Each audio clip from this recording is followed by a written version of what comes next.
So as we are in the thick of the Christmas season, it's very likely that you are currently participating in some of your favorite Christmas traditions. Or at the very least, you are deep in the planning of those favorite Christmas traditions. And I don't know what that is for you. Maybe it's a specific meal that you and your family do at a certain time of the year that you're just excited about, you can't wait for. Maybe it's going to something like going to look at Christmas lights in a certain area that you just do it every year, you love it, it makes you feel good. Whatever it is that brings about those warm, nostalgic feelings for the Christmas season, we all have our favorite Christmas tradition. My favorite Christmas tradition is really not a Christmas tradition. It's something that we do all year round. Just at Christmas, it becomes a little bit more themed. But my favorite thing is actually really simple. I love just getting to sit with my wife and my kids and watch a movie together.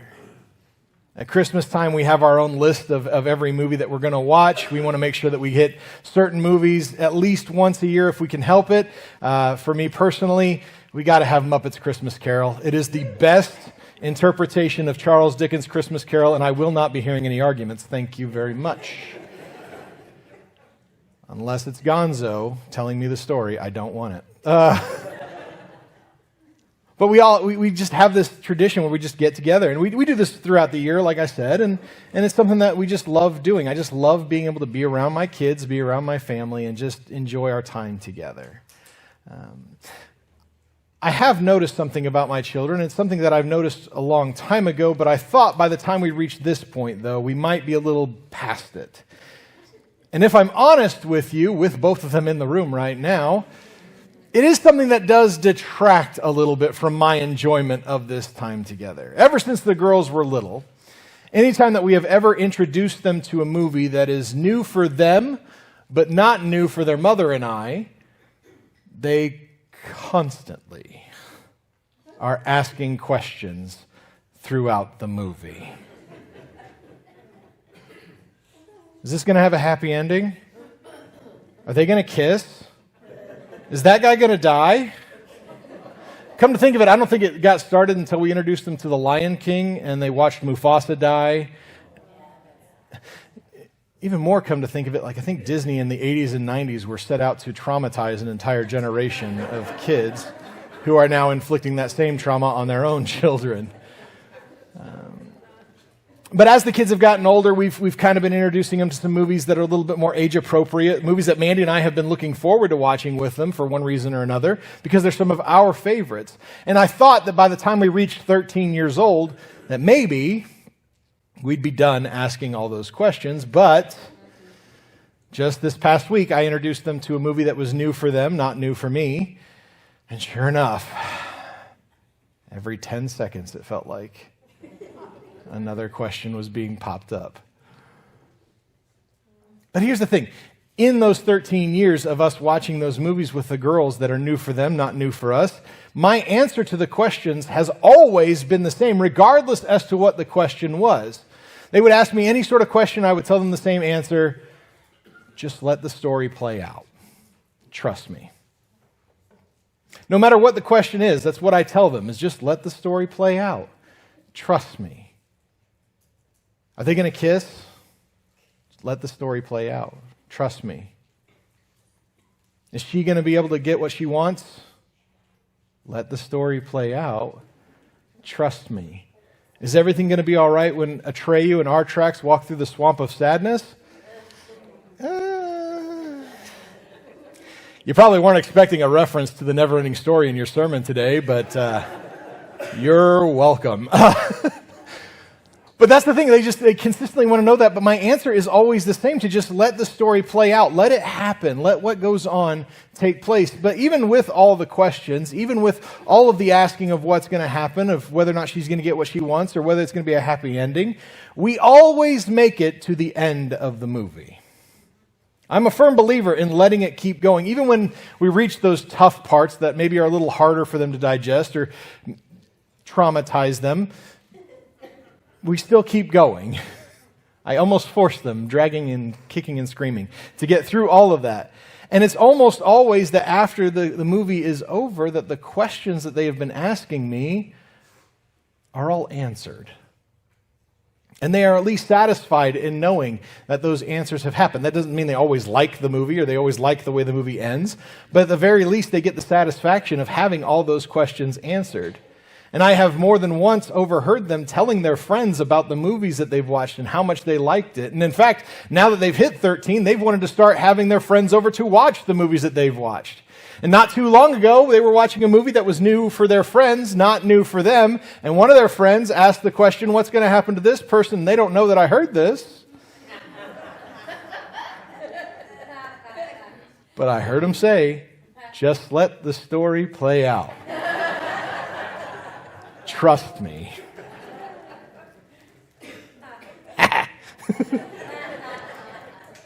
Uh-oh, Dad's more observant than we thought. But that's the way that it has to work. You got to let it. But here's the thing.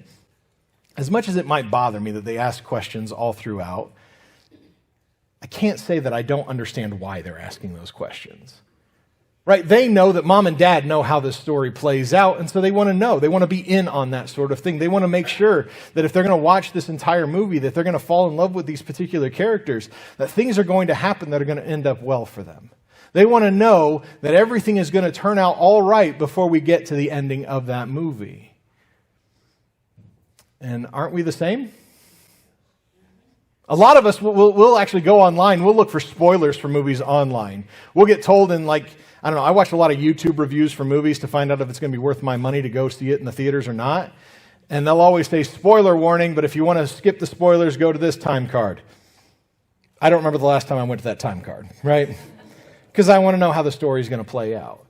We'll skip to the end, to the last chapter of the book to read to make sure that everything goes well for it. We want to know how the story plays out before we ever even open it up to chapter 1. The thing of it is, though, we want to do this even in other places beyond fiction because we want it to be true of our own lives. From the time that we're little, we always want to know kind of how things are going to go for us. We're asking those questions all the time. What am I going to do for a living? Who am I going to marry? When are we going to get married? When am I going to meet them? How many kids am I going to have? Where am I going to go to college? We want to know that things in our lives are going to work out in our favor before we ever even live through them. We want to know, how does the story end of our own lives? Is everything in my life going to work out the way that I hope it does, or the way that I think is going to be satisfactory for me in the end of all this? And because of this, we're reluctant to surrender our control in our relationship with God. We're reluctant to surrender in any part of our lives because we want to know how the ending turns out, but especially as we've been talking about surrender when it comes to our relationship with God. We don't know that we want to surrender everything in our lives without knowing how things are going to go the way that Noah did. We don't know that we want to surrender when life throws us haymakers the same way that Joseph did. What it really boils down to is we don't want to have to surrender control of our lives in the same way that Moses did. But here's the thing, we know we're supposed to, right? We've been talking about this for 4 weeks, so hopefully by now you know you're supposed to. But at the very least, we can read through Scripture and we can see over and over again that this is what God expects of us to be. If we're going to follow after Him, if we're going to devote our lives to Him, that means that we're going to have to surrender part of our life to Him, if not the entirety of our life to Him. But it's so difficult because we want to know how it's going to turn out. We want to know that if I'm going to surrender to God, if I'm going to give this over to Him, if I'm going to give Him control of my life, that everything is going to go the way that it's supposed to go, or that God is going to be worthy of that surrender. That God is going to somehow meet our criteria with that surrender. And so it creates a tension within us of knowing what I'm supposed to do, but also wanting to know the ending and knowing God doesn't exactly deal in spoilers. He very rarely ever tells anybody how things are going to play out, when things are going to happen, exactly what time this is going to take place, and what's going to happen in the moments leading up to it so we can see it coming. Wouldn't it be great if He did? Yeah, but that's not the way that God deals in things. Instead, God tells us, let the story play out. Trust me. And that makes surrender so much harder for us because we just want to know, how's it all going to end? And I think that's why, in my opinion, Gideon might just be the most relatable character in all of Scripture. Especially as we talk about the Old Testament, right? Anytime the Old Testament highlights somebody, there's always an element of them that we're like, I just can't really relate to that, right? David killed Goliath. I've never fought a giant. I've been worried about kids with stones, though. I can't relate to what Moses did because if I raise my hands, the pool doesn't separate. There's an element of those things that almost seems outside of our grasp. But with Gideon is one of the few people in the Old Testament that we can look at and go, yeah, that's probably how I would do that too. And yet there's a lot of you in this room who maybe have never even heard the story of Gideon before. And so we're going to kind of introduce you to somebody really fun, at least in my opinion.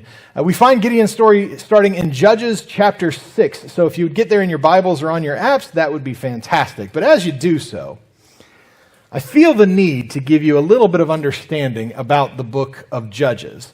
And again, spoiler, we're going to be talking a lot about Judges next year. We're going to spend quite a bit of time in the book of Judges next year. But I feel like I need to give you some foundational information for our talk on Gideon today.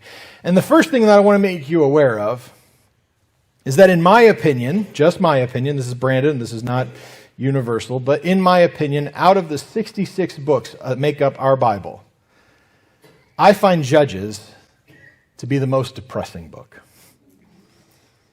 More depressing than Ecclesiastes, which starts off talking about how everything in life is meaningless. More depressing than Lamentations, which if you didn't know, to lament means to mourn. So it is literally a book of a guy writing down all the things that he is sad about. I still find Judges to be the most depressing book in all of Scripture. And the reason I do that is because there is a formula, there is a pattern to the book of Judges. And that pattern goes like this. The Israelites get consumed by their sin and fall away from God. God allows a foreign entity to come in to make their lives absolutely miserable. The Israelites then turn to God and ask for deliverance, sometimes begging God for deliverance. So God sends a judge in to take care of those foreign entities, and everything is good for a little while. But then inevitably we find a verse similar to the first part of Judges chapter 6, verse 1, that says, the people of Israel did what was evil in the sight of the Lord. Over and over and over again, the Israelites collectively fail to learn their lesson. Sometimes that verse is actually written out as something as the next generation is raised and they did not know the Lord. Consistently, over and over. It's the same story, just with different players. It's like a Hallmark movie. But just way worse. Well, no. Hallmark movies are pretty bad. More sad. Let's go with that. But it's the same thing over and over again. And the reason I find this so depressing is because we can look at the world around us and we can already feel like humanity itself is not really good at learning our lesson. And we've been struggling with that since the book of Judges. And that just bums me out, doesn't it? Because the more things change. The rest of verse 1, though, it gives us some information as to who's going to be the bad guy in this particular part of Judges. And it kind of gives us an idea of how bad they really are as we press on from verse 1 to verse 5. We're given more information on how badly they treated the Israelites. It says, and the Lord gave them to the hands of Midian 7 years. And the hand of Midian overpowered Israel. And because of Midian, the people of Israel made for themselves the dens that are in the mountains and in the caves and in the strongholds. For whenever the Israelites planted crops, the Midianites and the Amalekites and the people of the east would come up against them. They would encamp against them and devour the produce of the land as far as Gaza, and leave no sustenance in Israel, and no sheep or ox or donkey. For they would come up with their livestock and their tents. They would come like locusts in number. Both they and their camels could not be counted, so that they laid waste to the land as they came in. None of this sounds good. Right? Every time you plant a crop, somebody else comes in and wipes that crop out, leaving nothing for you. You just bought yourself a new donkey. Awesome. Everybody likes a donkey. It's got low mileage. It's good for gas efficiency. You got it. You're still making payments on it. Somebody came in and take it from you. It's so bad that, in fact, it actually goes on to say that the Israelites are hiding in those caves. They're doing everything they can, cowering in fear, because the amount of people that are coming after them are just so numerous that they're just overwhelming them by sheer size alone. And so there's no food left for the Israelites to be able to gain the strength to be able to fight against them. Over and over again, they try to plant new crops in the hopes that maybe they can glean some food, and here come the Midianites. And it's all gone. And so the people are getting desperate. They are clinging to hope that maybe God will intervene, as he has done so often in the history of Israel already up to this point. They are demanding of God to bring them a hero. And if this were a movie, this would be the time where the music would start to swell and some barrel-chested guy with a chiseled jawline would enter the frame. If you need help picturing it, you can use me. That's fine. You can't see the jaw. Good. That's because a beard hides a multitude of chins. Anyway.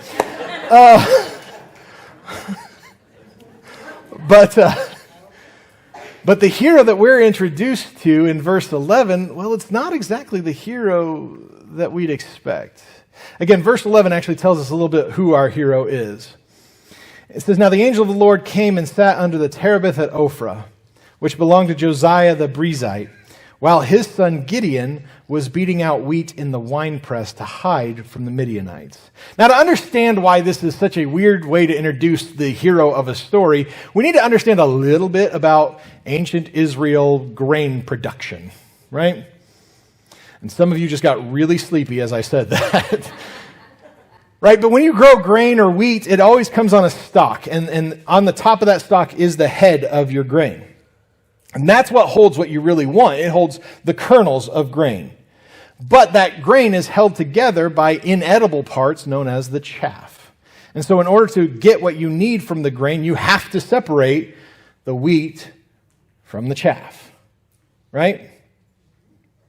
And so what would happen is they would go into the threshing floors and they would beat on it. They would do everything they can to separate that. But there's always going to be a little bit of chaff that likes to hang on to those kernels of grain. And so the way you would go about separating that, one of the methods at least that you would do, is you would take the kernels of grain and then you would toss them into the air. Because the chaff is so much lighter that any wind passing by is going to blow it away like a dandelion head. But Gideon's in a wine press. And if you didn't know about ancient Israel wine production, yeah, that made sense. The wine presses themselves where you would go to stomp on the grapes like in I Love Lucy to get the juice out of it. Some of you just got really nostalgic all of a sudden and really excited that I mentioned I Love Lucy. But instead of those being elevated and out front for everybody to see, those were actually holes in the ground. Not a lot of wind in the ground. And in fact, the verse actually tells us that the reason why he's here is that he is hiding from the Midianites. He is doing everything he can to try to eke out a little bit of food for him and his family where the enemy can't see him, because he knows that if they see him, they might kill him. So not exactly a hero. Or at least not an action we would expect of the guy who's about to become the center focal piece of everything that we're going to talk about going forward.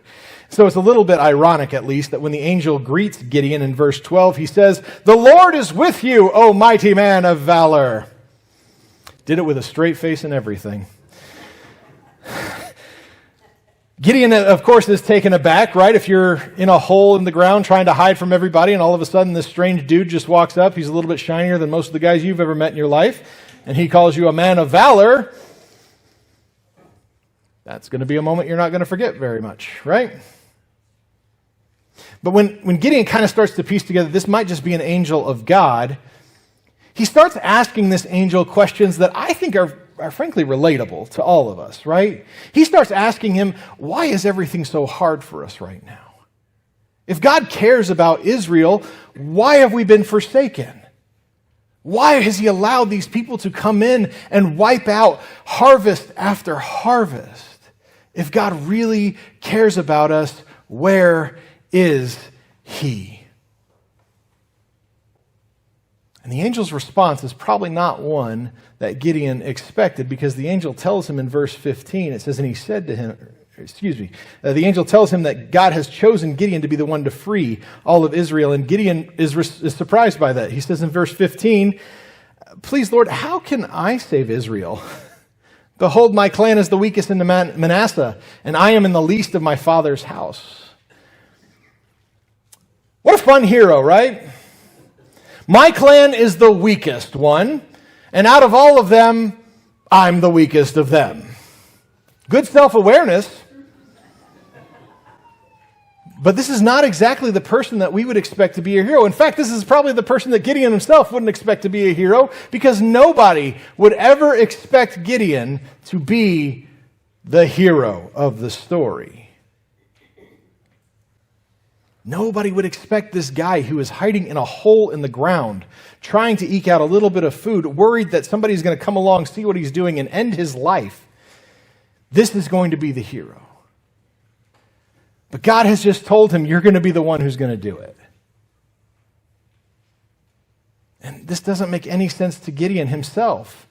But don't miss verse 16.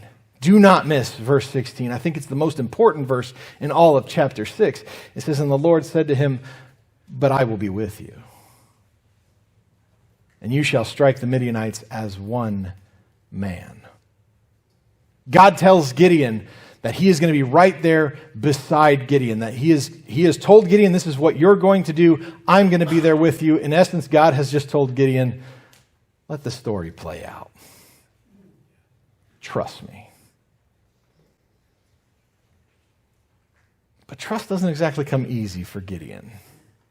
Right? He suspected that this is an angel of God telling him all of this, but how do I know that this is actually God telling me all of this? Right? Could be a demon.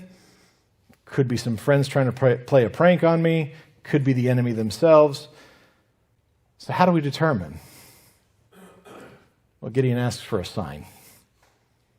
Something that we're going to see real soon here, that kind of a theme for Gideon. He asked this angel, if this is true and this is what God is asking me to do, then give me a sign. And so God tells him, well, grab some meat, grab some unleavened bread, and set them on this rock here.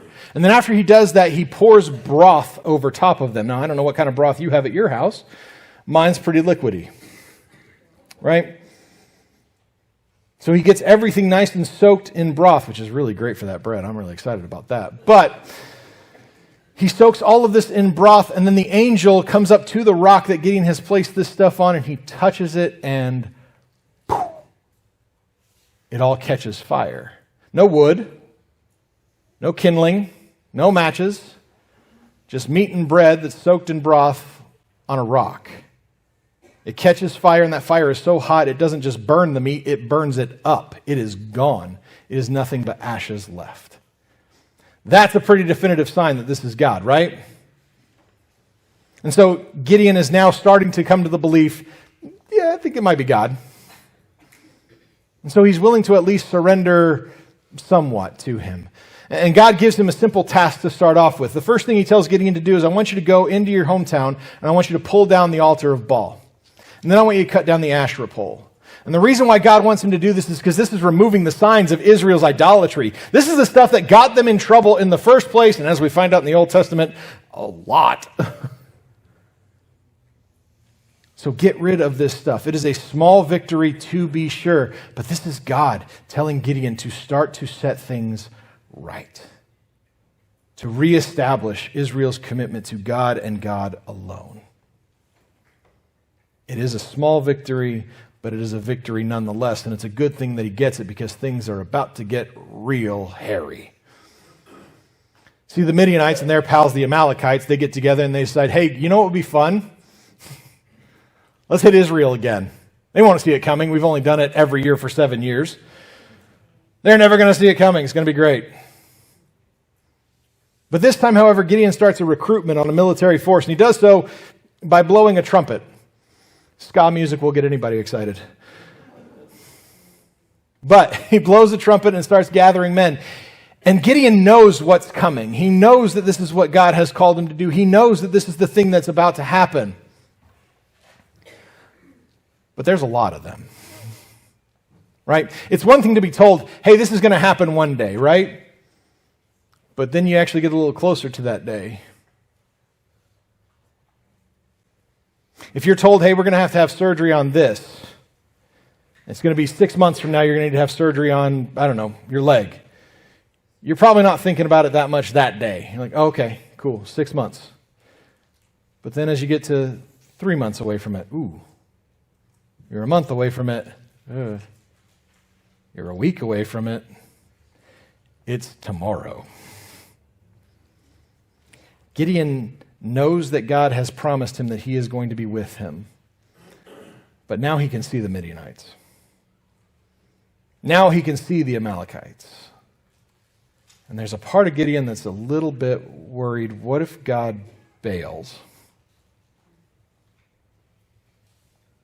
How do I know God's not going to bail? So what does he do? Well, he asks for a sign. We see the ask in verses 36 and 37. It says, then Gideon said to God, I love the way that that's phrased. Then Gideon said to God. That's fun. If you will save Israel by my hand, as you have said, behold, I am laying a fleece of wool on the threshing floor. If there is dew on the fleece alone, and it is dry on the ground, then I shall know that you will save Israel by my hand, as you have said. Didn't we do this with some meat and broth already? Yeah, but now we got to get just the fleece wet. Everything else around it has got to be dry. I need a sign, God. You've given me one. I need a second one. And verse 38 shows us the result. I love the way that it starts. And it was so. That's just great. I love conciseness. When he rose early the next morning and squeezed the fleece, he wrung enough dew from the fleece to fill a bowl with water. Done. Cool. You got it. You're ready to go now, right? We're all set. Everything's going to happen. You've asked God now for 2 signs. And God has confirmed that he is actually God. He is the one asking you to do this. And he has confirmed that he's going to be with you and not bail during this fight that you're about to have. Everything's good, right? We can move on. Well, here's the thing. They look really strong. And if you don't recall back in verse 1 or verse whatever, the first section of verses that we talked about, it actually described them as being like locusts. So many that they can't possibly be numbered. The Midianites are so scary to all of them. And again, we're told in our very introduction of Gideon, he's not exactly brave. So he decides to ask God for another sign. Verse 39 shows us, and again, I love the way that Gideon starts all of this. Then Gideon said to God, let not your anger burn against me. Let me speak just once more. Please let me test just once more with the fleece. Let it be dry on the fleece only, and on all the ground let there be dew. Again, I love it. He starts off with, hey, don't be mad. Again, he is asking the God of the universe to tell him what to do, to show him that God is going to be with him. The God. And here is this punk asking for further signs that God is going to do what God has said he's going to do, even though he's probably got a track record of Israel's history to prove if God says he's going to do it, he's going to do it. Right? He has had probably 2 more signs than he should have had that God is exactly who he says he is, and yet here he is having the audacity to ask for a third. That's like me saying, hey, I know I've eaten 2 cheeseburgers. I need a third one just to make sure they're good. Right? If I said that to you in your home, you're going to think that's the most ridiculous thing I've ever heard in my life. And yet this is what Gideon does. I've had 2 miracles. I need a third. And here's the thing. I've heard a few sermons on Gideon, and almost all of them, they do exactly what I just did. They berate Gideon for having the audacity for asking for a third sign. They talk about how maybe God should have moved on to have somebody who had more trust, more faith, more whatever, more courage than what Gideon had. But I can't help but notice verse 40. Because verse 40 is something that stands out to me like a sore thumb. It sticks out because when I want to sit here and I want to berate Gideon over and over again, asking for a sign from God, here's what God does. Instead of saying, I'm done with you, instead of saying, I'm going to get somebody with more trust, instead of just saying no, right? How great would that have been? He's like, God, I need a third sign. No. Right? If you've been around me when somebody asks somebody else for something else, I'll always respond the same way. Say no, it'll be hilarious. Because most of the time it is funny. But instead of saying no to Gideon, here's what verse 40 says.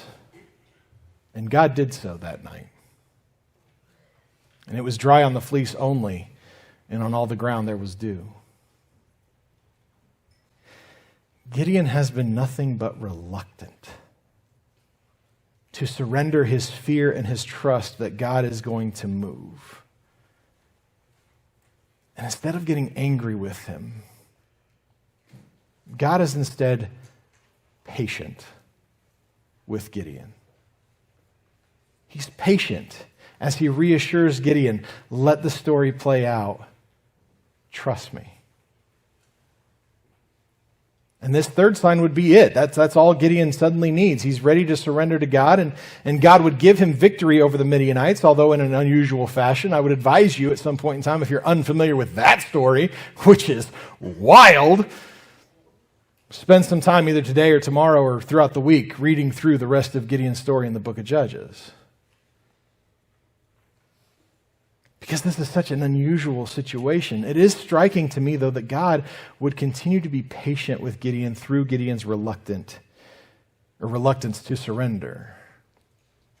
Ultimately, Gideon, reluctance and all, would indeed surrender, and because of that surrender, God did something incredible through him. But here's the thing, I think it's important that we see that reluctance that Gideon has to surrender to God. To surrender the fear that he has, and there's a lot of fear there.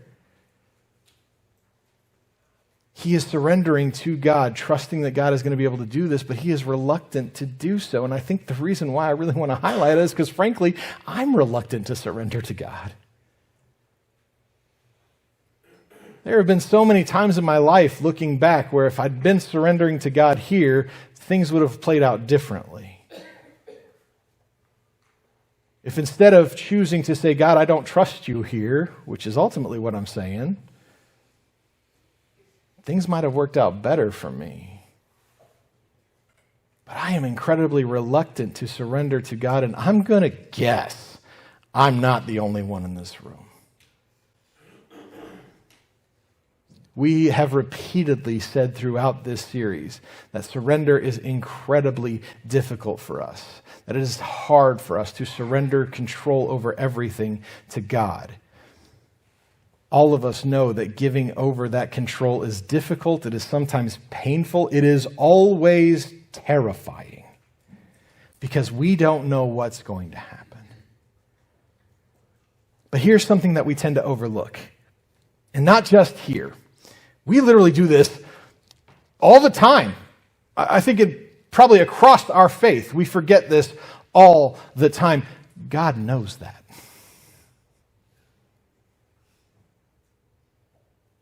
See, God designed your heart. He knows you better than you could ever hope to know yourself. That's wild to think about, isn't it? I like to think I'm an expert on Brandon. Why am I an expert on Brandon? Because I'm Brandon. But God knows me better than I know me. And so God knows that there is a fear and a reluctance on our part to surrender over control to him. He knows that there is a part of us that is worried because we don't know how the story is going to play out. We don't know how things are going to go. We want to skip to the end. We want to know that in the last chapter that we get that little happily ever after thing. He knows that we want that. And so because he knows that, he's willing to be patient with us. Just like he was patient with Gideon. Why was he patient with Gideon, even though Gideon was reluctant? Because Gideon still did it. He was still obedient. And reluctant obedience is still obedience. It does not come easy to us, folks. I wish I could say that it does. And I wish I could say that at some point in time in my life, it's never going to be a problem for me. I don't know that for a fact. God didn't let me skip to the end. But I do know that reluctant obedience is still obedience. That God is big enough to handle your questions. That God is big enough to handle the fears that you have about how things are going to play out. That God is still willing to hold your hand and say, let the story play out. Trust me. Because that's what he was willing to do for Gideon. Gideon had no clue what was going to happen. And if you notice, throughout all of this entire story, at no point does God tell Gideon how things are going to happen. He doesn't say when it's going to happen. And in fact, if you go further into the story of Gideon, the way that it happens is a little ridiculous. And I'm sure that had God have told Gideon all the way back in that wine press, here's how you're going to do it, Gideon would have said, what? That's the dumbest thing I've ever heard. And yet, it still happened. At no point does Gideon ever get to know what's going to happen. And I'd be remiss to point out to you that you're probably still never going to know how it's going to happen. You're never going to get that reassurance of God telling you, here's the spoiler. But what we do have is the same promise that Gideon got back in verse 16. God is going to go with you. And whatever he is asking you to do, whatever surrender he is asking you to give up, he's going to be right beside you. God does not ask us to surrender to him and then bail on us. That's not the way that he is designed. That's not the way that his heart is. Because his love for us is so much that if he asks us to surrender to him, he is going to be with us every step of the way. He's not going to tell you how it's going to go down. But surrender calls us to trust him and let the story play out. Then Jesus told his disciples, if anyone would come after me, let him deny himself and take up his cross and follow me.